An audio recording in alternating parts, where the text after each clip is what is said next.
Good morning. This is Florida Natural Farming at Frog Valley Tropical Fruit Farm. And it froze again here 2 years in a row. 31 degrees, 31.1 degrees it got down to. And it's 32 now. And probably warming up a little bit as we speak. So I took a chance, like leaving all these super expensive rare aroids out, and so I want to talk about them and potting soil, and then I want to walk around and look at stuff I notice has happened to the tropical fruit trees and the tropical foliage that I have growing out in the farm here. And so these aroids, they seem fine. These are all grown in biodynamic compost that we make here at the farm. It's a cow manure based compost. I put the biodynamic preps in it because I have to be certified biodynamic, which we are. And you have to grow all your plants in this biodynamic compost that you make on the farm. And I can't see that they got any cold stress from 31, 32 degrees. Maybe this leaf right here. This is a sign of cold stress. But it doesn't seem like it's, probably if I water it, it will, because the soil's dry, it will probably fluff up. But I can't see any damage on any of our rare aroids, philodendrons and anthuriums. Maybe right here, this Philodendron ornatum.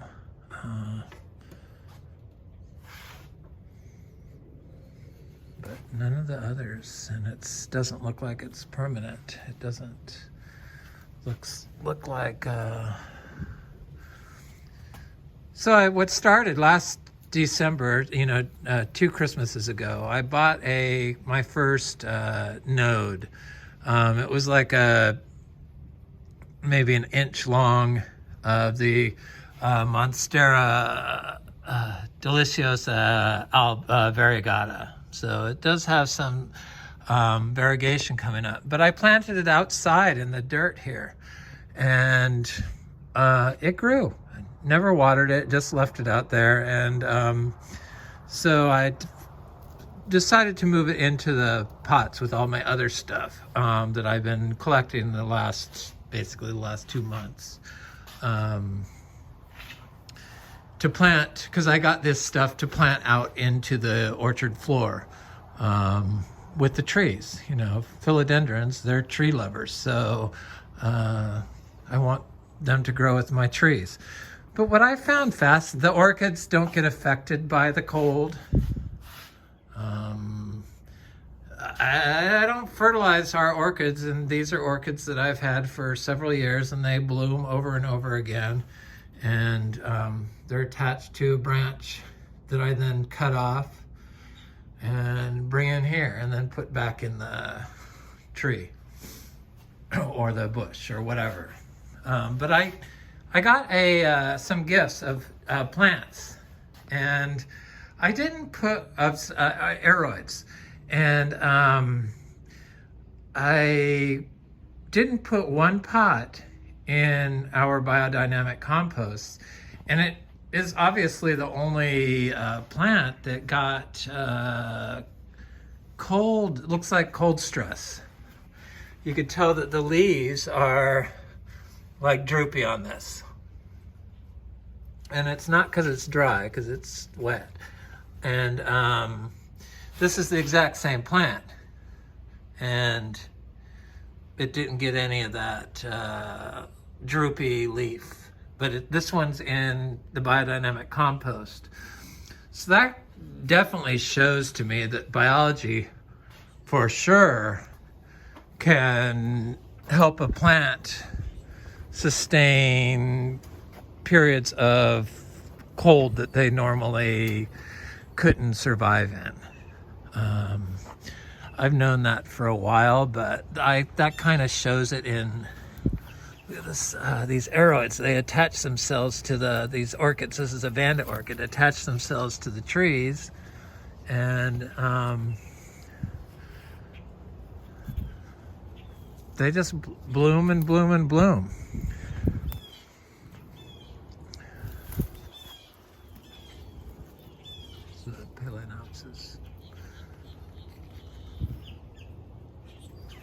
So they're not affected by the cold. None of these palms seem affected by the cold. But I can see there's burn on some of the Heliconia leaves. So you know it was cold. So some of these leaves are going to turn brown.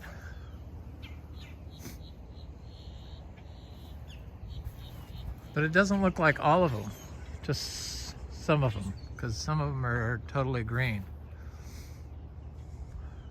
Just the ones that look like they were flat, laid down, and the frost could settle on them appear like they got some cold, because that I guess had some. But these Heliconias over here don't look like they got affected by the cold at all. There's still frost. You could see it on the orchard floor and parts of the ground. The mangoes, I'll go check those. I'm gonna go around this way and look at, I'll do the same walk as I did before, I guess, from front to back. These coconuts seem okay.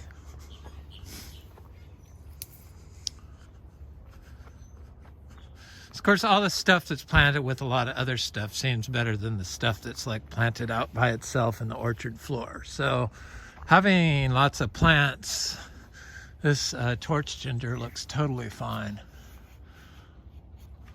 These are tropical plants, 31 degrees, that are fine. And I don't do any cover. This is... Looks like it got a little bit of cold.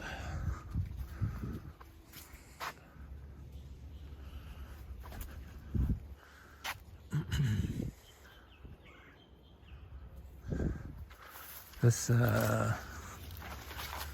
is my Juicy Pearl Star Apple, and it looks like it's okay. So our rarest star apple. That's my big cha-cha tree that fruited last year, and I imagine will fruit this year. We did get 31 degrees last year also, 2 years in a row with this, and we had like 20 little young mango trees die, but they were growing in areas of compaction.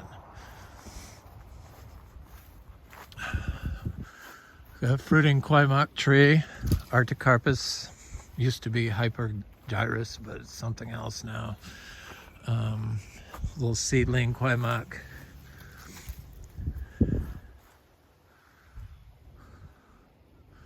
None of the bromeliads, of course, they're pretty tough. These look okay. These Heliconias. The crinums look fine. I try to work on the biology in the soil. That's what I focus on, and because I knew that the leaves on this got some of them. This is a star apple. It's a tropical fruit tree. Because it's really the only thing that's going to guarantee your plant survival is the immune system for the plant, which is the soil health.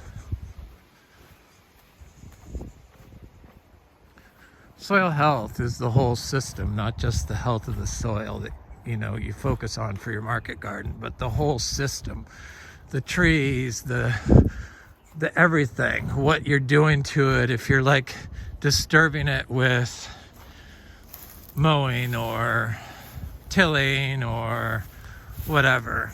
So an undisturbed system is soil health. There's no other soil health, I don't think.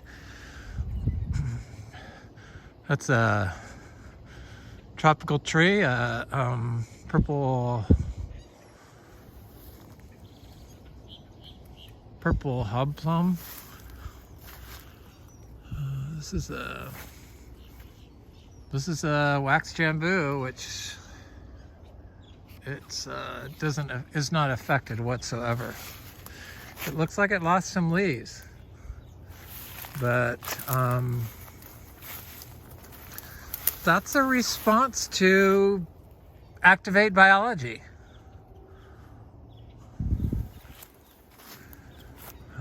This mango looks like it got a little bit of cold, but it's okay. This is an M4 mango. It's kind of hard to see if there's fruit on it, but there's the frost you could see. There's a mango here that is a cotton candy mango. These bananas look like they got a little burn on them, but they are mostly okay. This katuk is fine. This katuk looks like it got a little bit of cold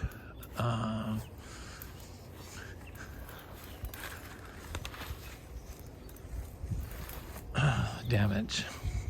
This ice cream bean is totally fine. So I would expect this raw sapote to be totally fine, because the soil, if the plants in the area that you have your tree growing in are healthy, then all the plants are healthy generally. It's a raw sapote that has fruit on it, a little tiny grafted tree. So this jackfruit surrounded by frost. Same thing happened in this area last year, and our mangoes hung on to their sugar apple. Our mangoes hung on to their fruit in this area. So it's been 35 already here, and it's rained a lot. The raw sapote looks totally fine. And then it's got all this frost. That's not sand, that's ice, because it's 32 degrees. But the trees are fine. Sapodilla fruit looks like it's fine. Here's some mangoes. This is a sugarloaf mango. Here's a coconut cream mango. Here's a mango I can see up close. The fruit looks fine. See the little fruits on it? This is a fruit punch mango.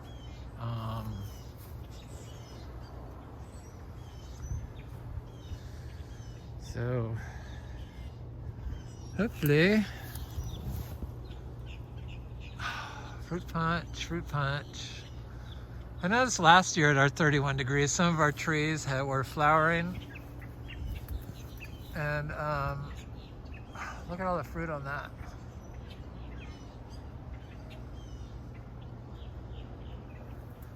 And some weren't flowering, just like this year. Some of our mango trees don't have any flowers on them, but they all mostly ended up flowering. So this is a fruiting quaimak that looks totally fine.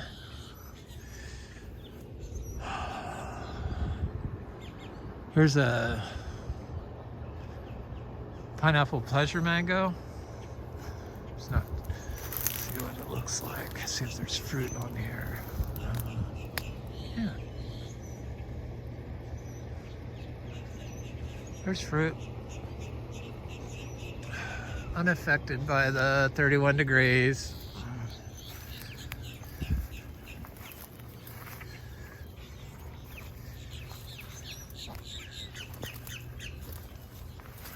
When you focus on the whole system, and you let the trees natural growing system work, and you just build biology in the soil, it really makes a difference to the type of stress that your tree can take. This one can't really see. Oh, there's fruit on it. You see that? Yeah, there. Little fruits. Little fruits. This is coconut cream. Little fruit. Yeah, it's got a lot of fruit actually.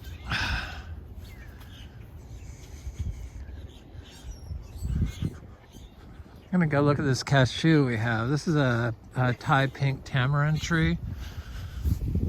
You know, they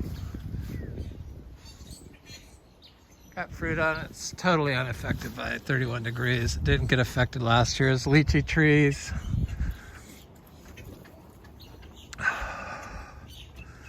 Lychee trees. Here's a Venus mango. And I see quite a bit of fruit on here.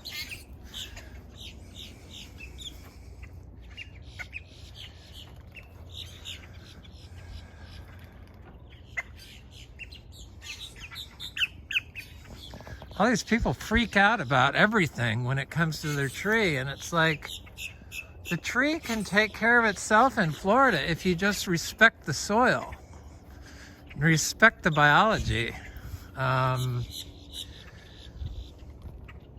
If you think you have to sit and spray, and this has new bloom on the parts that didn't flower, so that's good, because I was wondering if it was going to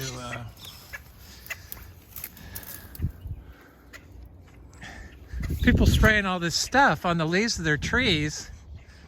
I mean, you can't really have a tree that functions good if you're doing that. And then the stuff they spray kills frogs and sea life, aquatic life, and it's like,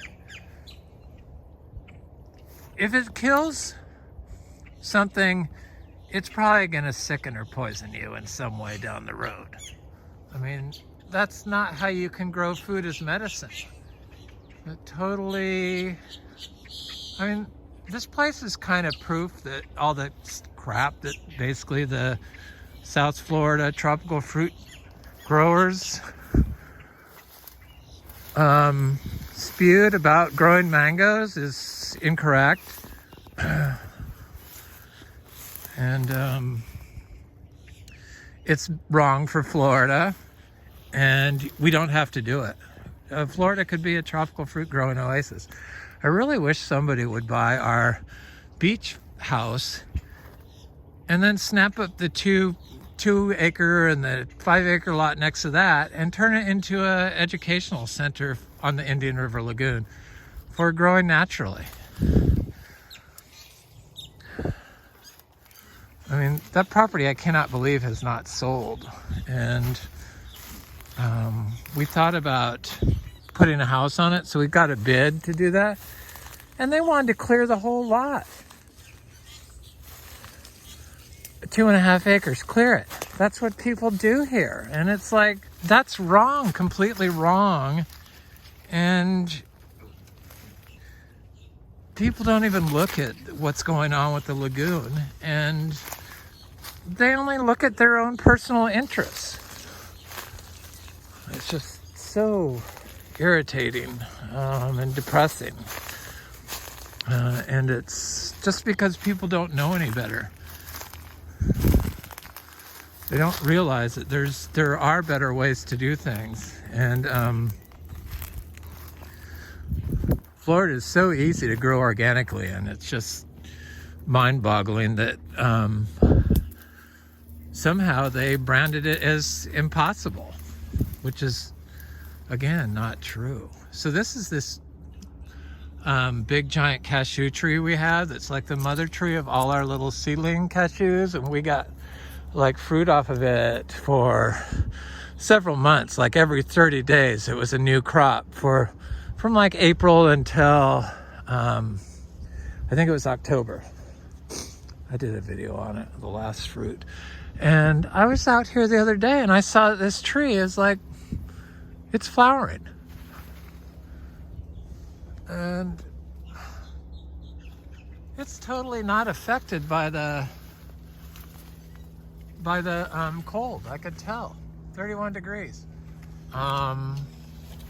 This tree has never been watered. It's really never been given any input. It is next to the cow pasture, growing adjacent to these pepper trees that I keep cutting back, like chop and dropping them, basically, I guess is what it is. But it's it produces a lot of fruit, and I love the fruit. And what an easy tree for Florida.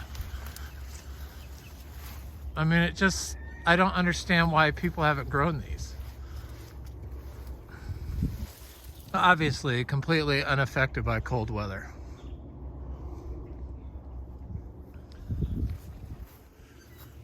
Seedling jackfruit.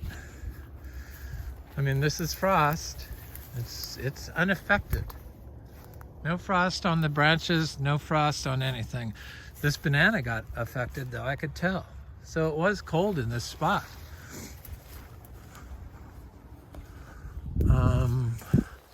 Here's a citrus that we have. I thought it would ripen later, but it's ripe now. It's our last citrus. It's from our lemon tree from our beach house, a mother tree, to these trees. These lemon trees. They're 3 years old from seed. A lychee that looks like it's just now starting to flower. This is one of those lemon trees, unaffected by 31 degrees. The lychee tree. Looks like it got a little burn on the leaves from the 31 degrees, but it's okay. I could tell it's gonna make it. It's not like completely trashed.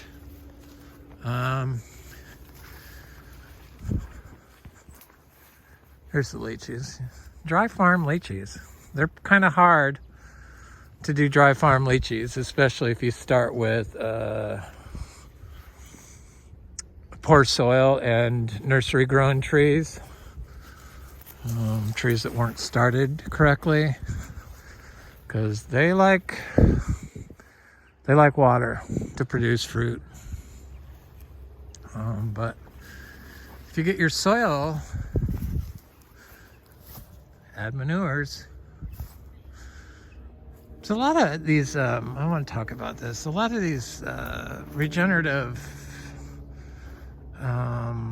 people, they are not the regenerative agriculture people, but I guess it's the planet carbon people. They think that the cows are the cause of causing the methane, and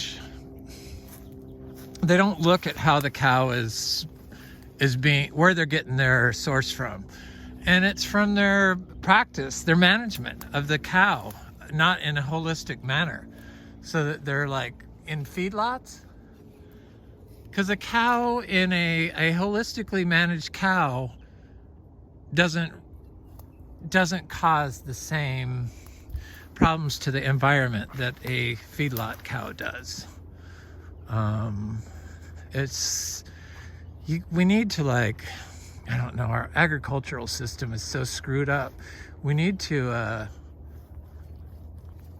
pay attention to how this stuff's being managed, because our cows are being managed and they're growing food as poison. I mean, the beef is toxic. I read something about in Michigan, the beef was raised on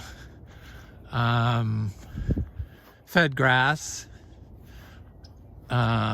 from fields that were given like manures from the feedlots. And I guess it has all kinds of long-term chemicals in there that can't be degraded, that cause cancer and everything else. So it's how you raise the cow needs to really be looked at. And we just don't respect the cow, we don't respect the earth in our agricultural systems. And that's kind of what needs to happen. Because you grow healthy food with the cow, the tropical fruit trees.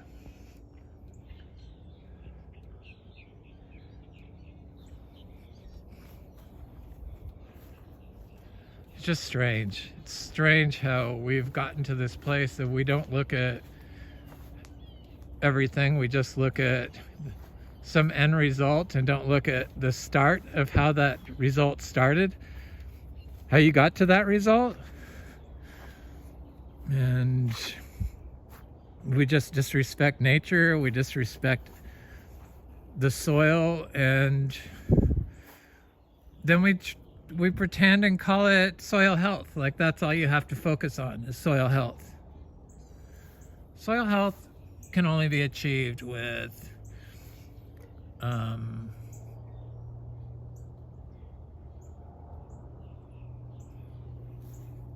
having nature having nature as part of your system. So something that's undisturbed. We like to control everything as humans for some reason. It's just like, I mean, our whole farming system don't look at the downstream results, I mean, of what they're doing. That's why they are allowed to poison us with chemicals and pollution.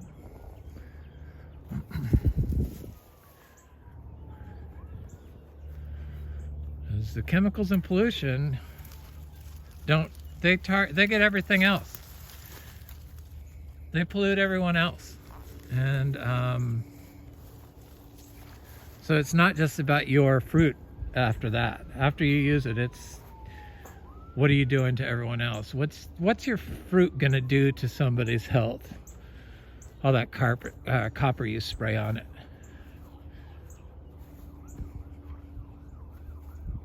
Of systemic fungicides you give your trees.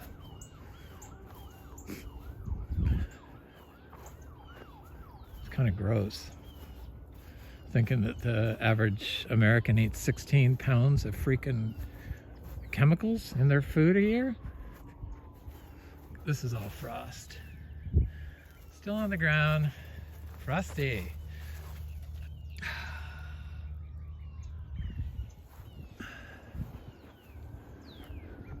My hands they hurt. Oh.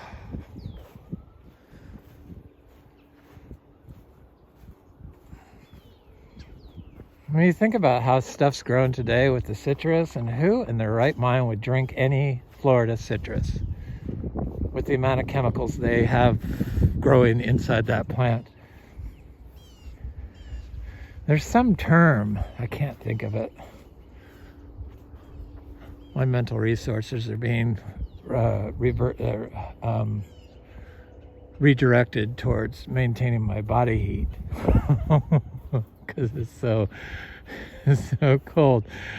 Well, there's a term for when chemicals are mixed together, and you know the effect they have. They don't even study that. So your insecticide with your herbicide with your synthetic fertilizers.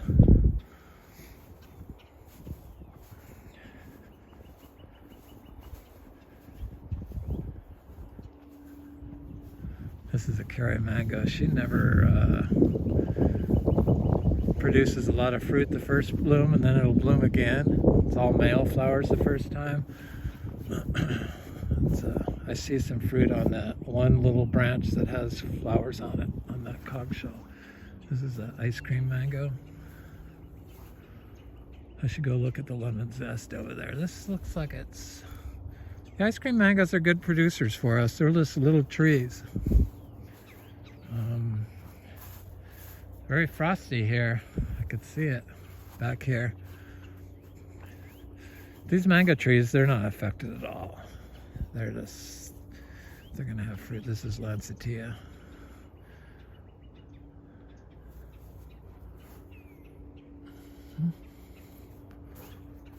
Now look at this lemon zest. Isn't that the hardest one to get for everyone to fruit and flower? I think so. I think Zill's even stopped doing it, but stopped propagating it because it was so disease prone. But that little fruit on our lemon zest tree certainly looks like it.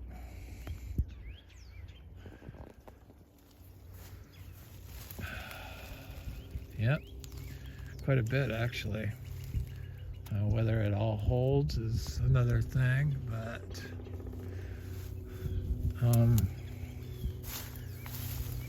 for now, where's that fruit? Right there.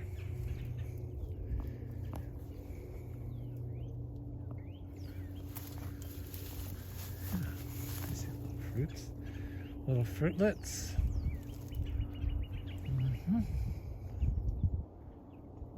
The whole tree has got quite a bit of fruit, I can see. And it's got new growth on it. So the new growth's not affected by the cold at all. I see these people like covering up their mangoes and they want to know how to help them, but then they just ignore the immune system of their tree and plant themselves, probably.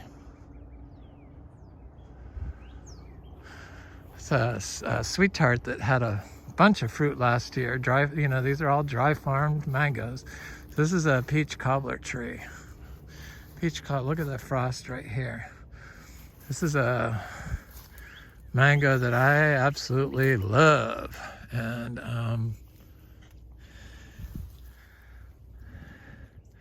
let's see if there's fruit on there. Looks like there is, but it's just tiny. Yeah, there's some fruit on there.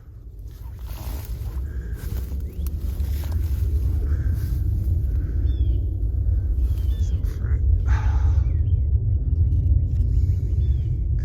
And then it hasn't completely bloomed, but it looks like it's going to. Well, those leaves are cold, but it's fine. There's some more mangoes back over there, but I'm gonna walk back. Feels like it's trying to get warmer.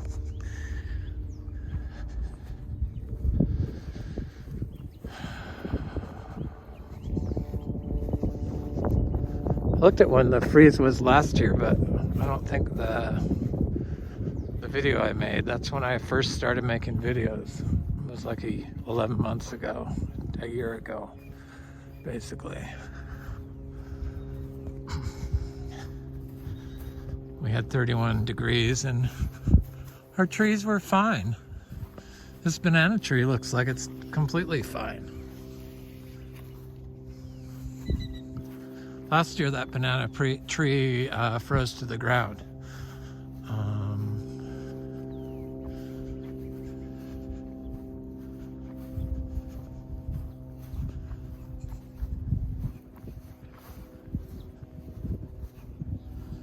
People they want to know how to fix everything, and it's like, I mean, it's not, they want to know how to fix everything in their mangoes, but why is it so hard for people to understand that you have to fix the immune system in the tree through the soil, through organic soil health?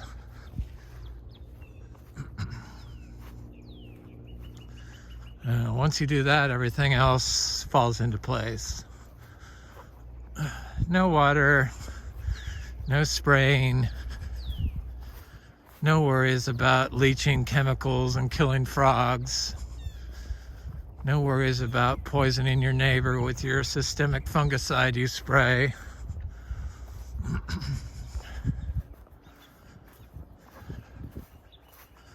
No need to use glyphosate to destroy everyone else's Florida.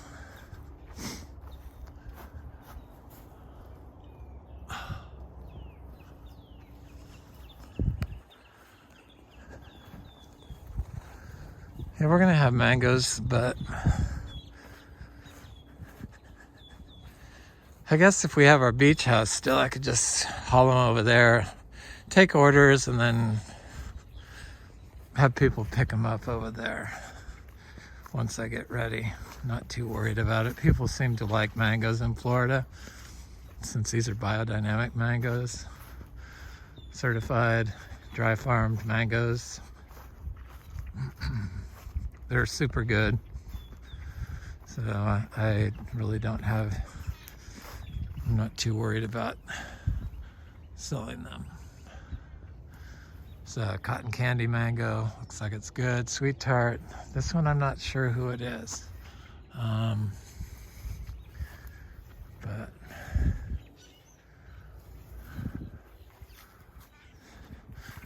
we got 350 mangoes. You know, we get plenty of mangoes. I have more mangoes than I know what to do with, to be honest with you. The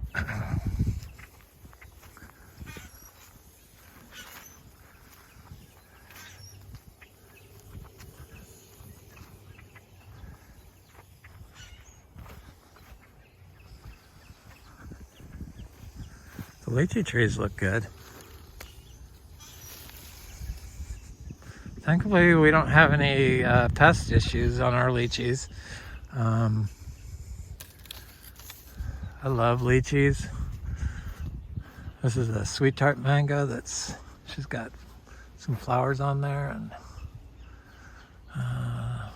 then some parts of her that haven't bloomed, but I'm sure it's going to completely bloom because, so this is a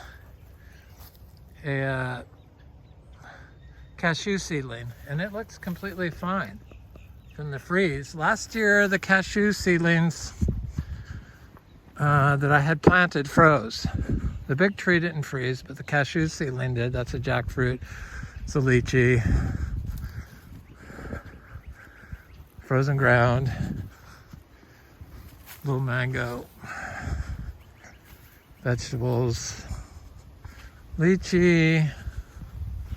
Mangoes, lychees, citrus, they'll look fine. Vegetables.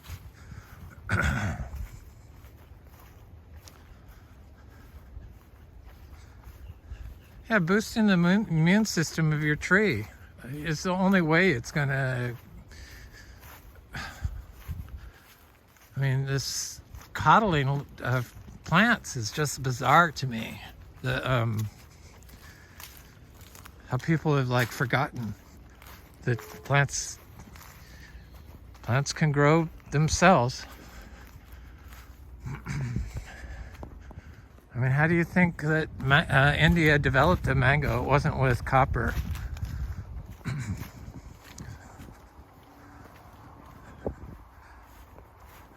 Obviously, these chemicals are gonna get banned eventually. They're just finding out too much information how we grow things, or how we can grow things. It's like really shined a flashlight on how wrong we've been in our agricultural systems. Look at that mushroom. She's huge.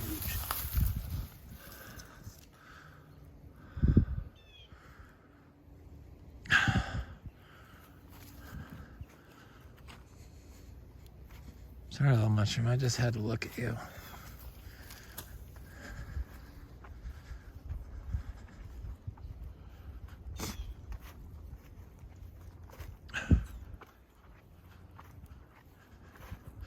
These little banana, I planted all this Heliconia and bananas just this year. This is what I was doing, you know, dividing all this stuff up. So they kind of look haggard, but these they just didn't get frizz. The bananas are fine.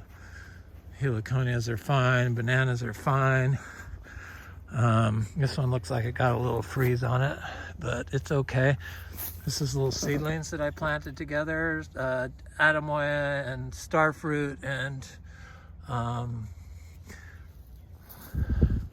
think that's it in there. Seedling jackfruit, a Cashew tree. It all looks great up here. It's got more plants. The plants are bigger.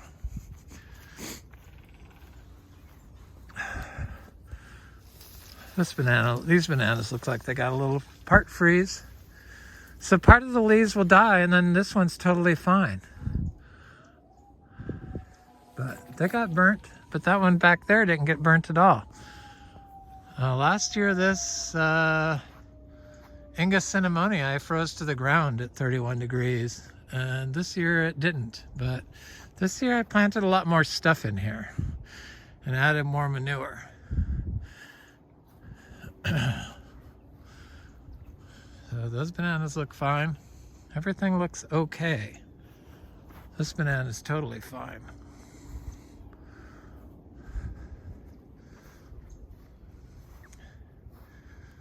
Looks like some of the banana leaves got a little burnt, but most of them are okay. This is a flowering Garcinia humbroniana, and it looks totally fine. The Garcinias, for the most part, last year didn't get affected at all. This year, I don't see near the damage we had last year at 31 degrees. But I added more plants, and we got another year on the system. The Luke's Garcinias are totally fine.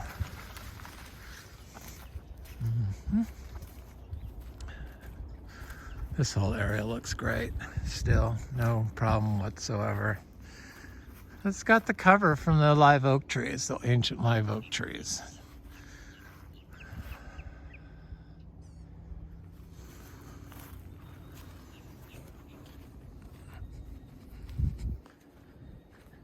So I'm fairly certain that the aroids, the rare philodendrons and anthuriums that I've been hoarding, they'll do just fine in here. Let me go look at that philodendron, or the Monstera deliciosa over here, the big one.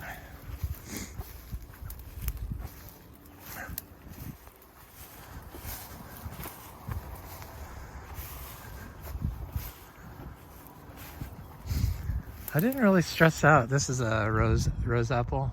It's totally fine. I didn't really stress out over it. These cacao are totally fine. I mean, you see them? These are 1 year in the ground. These are from seed. Dry farmed cacao in Florida. All these. What's in a cha-cha? There's an cha-cha. There's a cacao. Then I got some cacao over here. Cacao's unaffected by 31 degrees, which when I first started growing tropical fruit trees, they said you couldn't grow it outside in Florida, which not only do we grow it, but we dry farm it.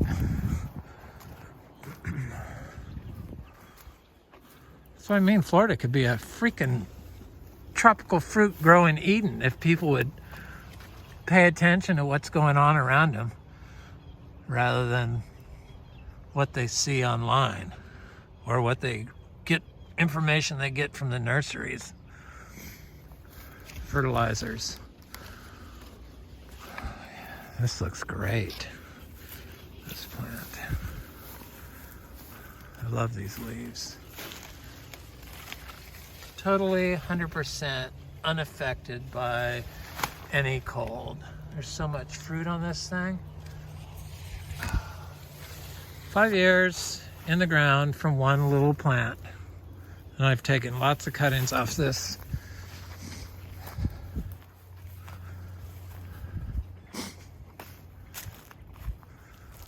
Florida is simply amazing. even with the cold, it's simply amazing.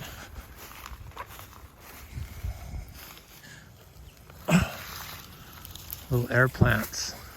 There's so many different air plants here in Florida. This is a seed sugarloaf mango. Looks very healthy.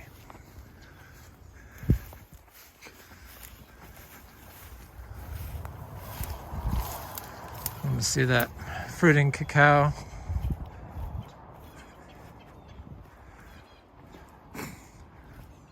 Yeah, I wish somebody would buy that, our farm, or our little beach house, 2.5 acres, and snap up the lots next door and show people what can be done.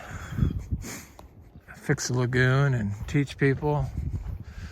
I mean, I'll end up doing it eventually because it doesn't seem like nobody wants it. They see the unmowed grass on our beach house and it's like, but that's kind of what you need to do to fix the lagoon, people. I know you don't think it's your responsibility, but you're the ones causing the problem, so it is. Yeah, the cacao fruit looks great. This tree's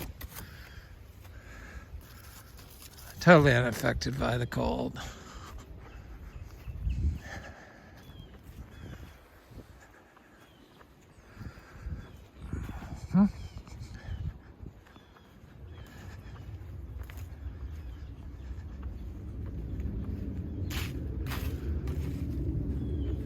Cha-cha, crinums, Heliconia,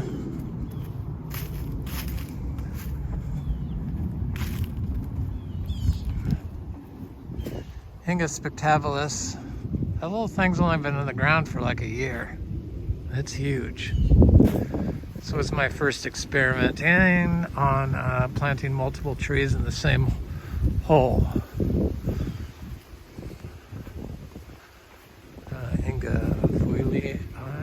I guess.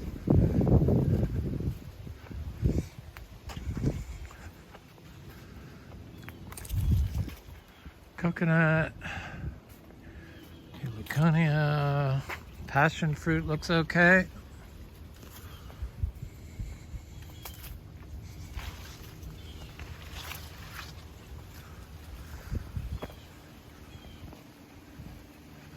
Anyway, this is Florida Natural Farming at Frog Valley Tropical Fruit Farm, and I just wanted to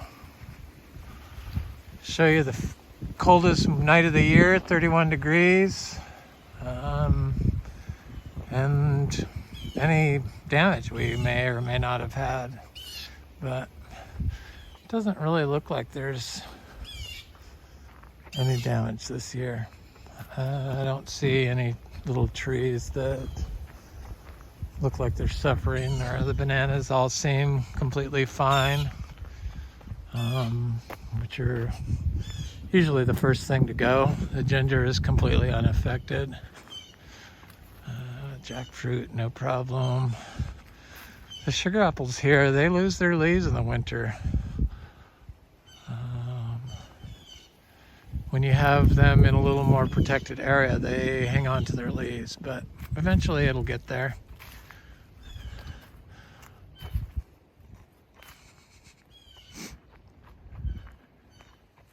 See, the mangoes that froze last year are not frozen at all this year.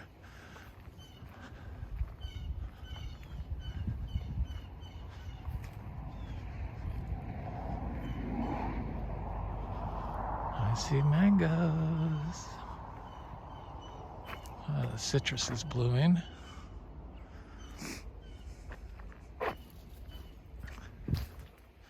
Palm trees, no problem. Yeah, these mangoes that all froze last year did not get frozen, but I see some of the bananas got affected.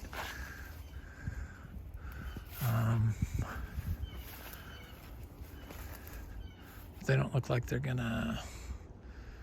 not gonna die to the ground. But the mangoes seem fine this year.